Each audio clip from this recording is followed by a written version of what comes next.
Hello everybody, welcome to BSc class by Hanu. Polity का revision continue करते हैं। So chapter number 11, amendment to the constitution. तो amendment to the constitution किस article में दे रखा है? आर्टिकल नंबर 368 किस पार्ट में आता है? Part 20 of the constitution. अब इस पार्ट 20 में क्या और भी आर्टिकल है? नहीं, ओनली सिंगल आर्टिकल यही है। अब हमारे जो कॉन्स्टिट्यूशन को अमेंड करने का तरीका है, मतलब कॉन्स्टिट्यूशन को बदलने का तरीका किस में दे रखा है? कॉन्स्टिट्यूशन के अंदर ही दे रखा है। सो इसी कॉन्स्टिट्यूशन को अमेंड पहली बात तो फिर कर कौन सकता है? पार्लियामेंट अमेंड कर सकती है। किन तरीक़ों से कर सकती है? Addition, variation, repeal. एडिशन मतलब कोई नया प्रोविज़न ऐड कर दिया गया, जब हम कहते हैं ना added by constitution amendment this. Variation मतलब कि जो ऑलरेडी है उसमें कुछ सब्स्टिट्यूट किया गया, बदला गया और समथिंग। रिपील मतलब रिमूव, ओमिट कर दिया गया। ठीक है। अब तो जो हमारा ये अमेंड करने का तरीका है, ना ही ये बहुत ही फ्लेक्सिबल है, ना ही ये बहुत ही रिजिड है। This is a synthesis of both.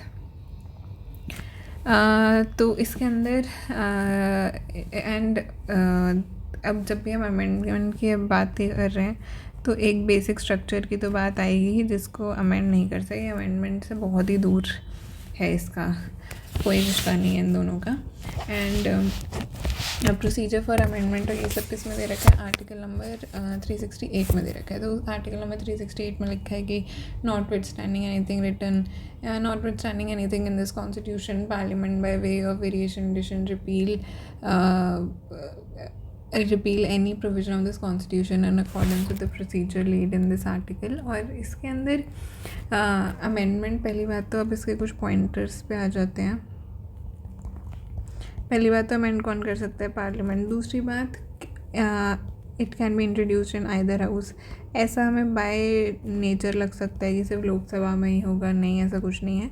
Either house में इंट्रोड्यूस कर सकते हैं। क्या सिर्फ मिनिस्टर ही कर सकते हैं? नहीं, मिनिस्टर प्लस प्राइवेट मेंबर दोनों इसको इंट्रोड्यूस कर सकते हैं, आइदर बाय मिनिस्टर और बाय प्राइवेट मेंबर। क्या it requires the prior consent of the president?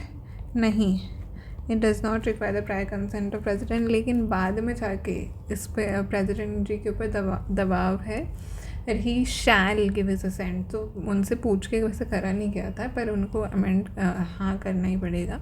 क्यों? क्योंकि इसके अंदर जो मेजॉरिटी यूज़ करते हैं वो बहुत ज़्यादा पावरफुल है। तो अगर उतना ज़्यादा पब्लिक का मत इसमें इन्वॉल्व है तो ही कैन डू एनीथिंग। तो एंड अब हम बात करते हैं मेजॉरिटी की। So the bill must be passed by majority of total membership of the house, not less than 2/3 of members present and voting, and the majority of total members of the house and 2/3 of the member present and voting, and each house must pass the bill मतलब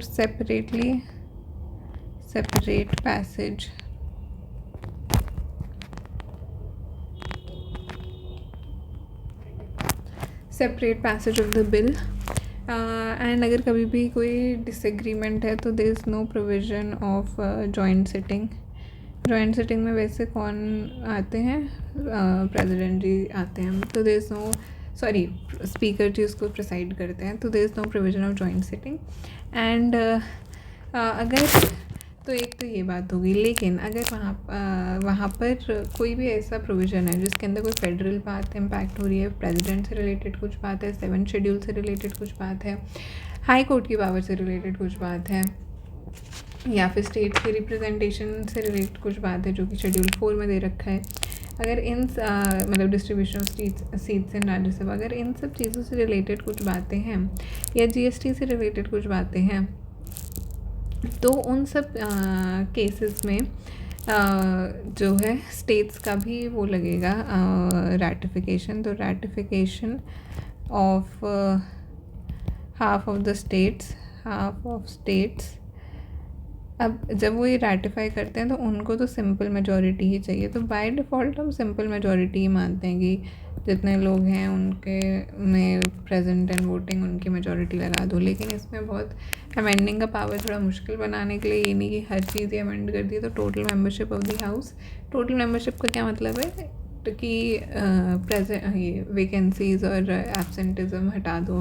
हाँ मतलब हटाओगे नहीं, total वैसे ही कितनी strength है उस house की उसका आधा, and 2/3 of the members of the house present in voting and separate passage of the bill होना चाहिए। एंड अगर उसके अंदर कोई ऐसा फेडरल मैटर इन्वॉल्व है, कौन कौन सी चीज़ें इसमें हैं, अगर कोई फेडरल मैटर इन्वॉल्व है, जीएसटी का मामला है, या फिर प्रेसिडेंट से रिलेटेड है, हाई कोर्ट से रिलेटेड है, या फिर स्टेट की बाउंड्री से रिलेटेड है,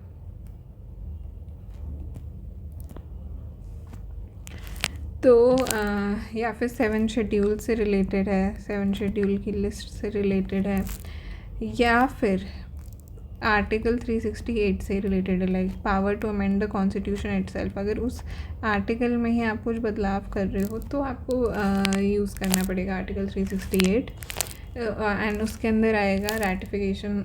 उसको ही बदलने के लिए स्टेट का रैटिफिकेशन लगेगा, एंड स्टेट का ratification is before going to president. पहले स्टेट्स रैटिफाई करेंगे, वो एक फॉर्मेलिटी है, ये नहीं सब करें कि अगर आधे हो गए 50% ने कर दिया तो बस ठीक है, अब प्रेसिडेंट जी के पास चला जाएगा। Who shall be giving his assent, कुछ उनके पास देयर इज़ नो, क्या कोई टाइम लिमिट है? नहीं, there is no time limit. तो who shall give his assent, ठीक है। अब ये तो एक बात होगी। अब 3 प्रकार के एक्चुअली हमारे पास अमेंडमेंट्स हैं, 3 टाइप्स। पहला सिंपल मेजॉरिटी, दूसरा स्पेशल मेजॉरिटी, तीसरा स्पेशल मेजॉरिटी प्लस रैटिफिकेशन। अब ये जो सिंपल मेजॉरिटी है, these are not deemed to be amendments, मतलब बदलाव करते हैं लेकिन they are not considered as amendments as per article 368। जैसे कि जब हम लिखते हैं आर्टिकल 12 की, जब हम बात करते हैं कि admission of establishment of new states, या फिर जब हम बाउंड्री 12 बोल दिया मैंने, सॉरी, जब हम आर्टिकल 2 की बात करते हैं एडमिशन और एस्टैब्लिशमेंट ऑफ न्यू स्टेट्स, तो उसमें लिखा है कि parliament by law admit into the union और एस्टैब्लिश न्यू स्टेट्स। या फिर जब हम तीसरे आर्टिकल की बात करते हैं कि हमें बाउंड्रीज़ को ऑल्टर करना है, तो पार्लियामेंट बाय लॉ। तो इन सब चीज़ों में तो सिंपल वही लगती है, मेजॉरिटी लगती है। तो एडमिशन और establishment of new states, new boundaries, abolition और creation of state legislatures, second schedule में एम्यूलमेंट्स और अलाउंसेस, इन सब की बात, कोरम की बात, सैलरीज़ की बात, रूल्स ऑफ प्रोसीजर की बात, इंग्लिश लैंग्वेज की बात, नंबर ऑफ प्यूसाइन जजेस की बात, conferment of more jurisdiction in the supreme court, official language के ऊपर, सिटीजनशिप के ऊपर, elections to parliament and legislatures, delimitation of constituencies, union territories, 5th schedule, 6th schedule. तो इन सब के अंदर जो सिंपल है तो ये बदलाव ही, लेकिन इनमें ये मेजॉरिटी नहीं लगती, इनमें लगती है सिंपल वाली सिंपल मेजॉरिटी। या फिर स्पेशल मेजॉरिटी किस में लगती है कि आप फंडामेंटल राइट्स में, आप DPSP में, या any other provision,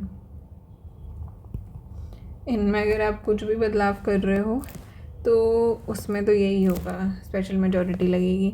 special majority plus ratification किस में लगती है? फेडरल मामलों में, जो भी हमने देखा, प्रेसिडेंट जी से कुछ रिलेटेड बात हो, प्रेसिडेंट जी से रिलेटेड बात हो, judiciary, supreme court, high court से रिलेटेड बात हो, extent of executive power of union and the state, distribution of legislative power between union and the states, goods and services tax, representation of states in the parliament, power of the parliament to amend the constitution itself. मतलब article 368 को ही अगर आपको बदलना है तो states का ratification लगेगा। क्या प्रेसिडेंट का असेंट चाहिए होता है कॉन्स्टिट्यूशन अमेंडमेंट बिल को इंट्रोड्यूस करने के लिए? नहीं चाहिए होता। क्या प्रेसिडेंट के पास मतलब can he refuse the constitution amendment bill? No, he has to give the ascent.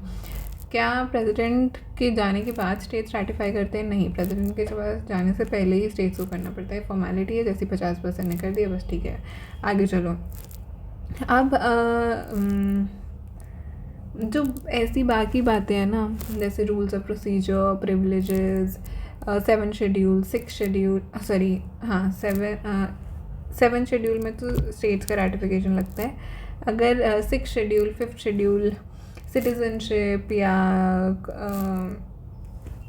Supreme court का जुरिस्डिक्शन बढ़ा रहे हो या फिर यूनियन टेरिटरी से रिलेटेड, डिलिमिटेशन ऑफ कॉन्स्टिट्यूशन सबसे रिलेटेड, रूल्स ऑफ प्रोसीजर से रिलेटेड, कोरम से रिलेटेड, सैलरी से रिलेटेड, इन सब में सिंपल मेजॉरिटी लग जाती है। जितने भी बैठे हैं उनकी मेजॉरिटी लगाती है। So this is about amendment to the constitution article 368 part 20। अब हम बात करते हैं क्रिटिसिज्म की। थोड़ी बहुत तो क्रिटिसिज्म इसका यही है कि बहुत बार अमेंड हो चुका है, तो इसलिए लोग people have started to realise कि ये इतना भी डिफ़िकल्ट नहीं है, मतलब and the process of amendment is similar to that of a legislative process. Same ही वे में पास कर लेते हैं। कोई डेडलॉक हो जाए तो there is no provision of any क्या बोलते हैं जॉइंट सिटिंग। तो ये सब कॉन्स्टिट्यूशन अमेंडमेंट के बारे में हो गई हमारी बातचीत। तो ऐसे प्रेसिडेंट को प्रेजेंट करते हैं for assent, he president must give his और her assent. Amendment can only be in the introduction, मतलब क्या वो आइदर हाउस में किसी में भी इंट्रोड्यूस हो सकता है? हाँ। क्या सिर्फ मिनिस्टर इंट्रोड्यूस करेंगे? नहीं, कोई प्राइवेट मेंबर भी इंट्रोड्यूस कर सकता है। Bill must be passed in each house by a special majority. Separately pass करना पड़ता है। इट इज़ नॉट कि अग्रीड बाय कि एक में ज़्यादा मेजॉरिटी चाहिए दूसरे में कम चाहिए, नहीं है, स्पेशली लगेगी, दोनों में लगेगी। There is no provision for holding a joint sitting. Federal provisions में स्टेट्स का लेजिस्लेचर लेगा, पर स्टेट्स जब उसको पास करेंगे तो वो सिंपल मेजॉरिटी से कर सकते हैं। एंड कॉन्स्टिट्यूशन में भी ऐसे कुछ अमेंडमेंट्स की बात की गई है which are changes but they are not deemed to be amendments as part of article 368, क्योंकि उनमें सिंपल मेजॉरिटी लगती है। जैसे आर्टिकल 2 हो गया, 3 हो गया, या प्रिविलेजेस से रिलेटेड, रूल्स ऑफ प्रोसीजर से रिलेटेड, या ये 6 शेड्यूल 5th शेड्यूल 7th में तो फिर स्टेट्स आ जाएंगे बीच में, और सिंपल मेजॉरिटी नहीं स्पेशल मेजॉरिटी लगेगी। स्टेट्स में सिंपल मेजॉरिटी लगेगी। Okay, so that's all about constitution के अमेंडमेंट के बारे में। एक बार हम जो सिंपल मेजॉरिटी वाले हैं वो मैं रिपीट कर देती हूँ। Admission and establishment of new states, boundary का ऑल्ट्रेशन करना है, एबॉलिश करना है स्टेट लेजिस्लेटिव काउंसिल्स को। 2nd शेड्यूल जिसमें सैलरीज एम्यूलमेंट्स की बात है, ऑफ प्रेसिडेंट, गवर्नर, स्पीकर, ये सब। Quorum in the parliament, salaries and allowances of members of parliament, rules of procedure in the parliament, privileges in the parliament, use of English language in the parliament, number of assigned judges in the Supreme Court, conferment of more jurisdiction on the Supreme Court, use of official language, citizenship, elections to parliament, delimitation of constituencies, union territories, 5th schedule, 6th schedule, इन सब चीज़ों में simple majority से काम चल जाएगा। तो ये simple majority, special majority वाले और वो स्टेट्स वाले। So that's it.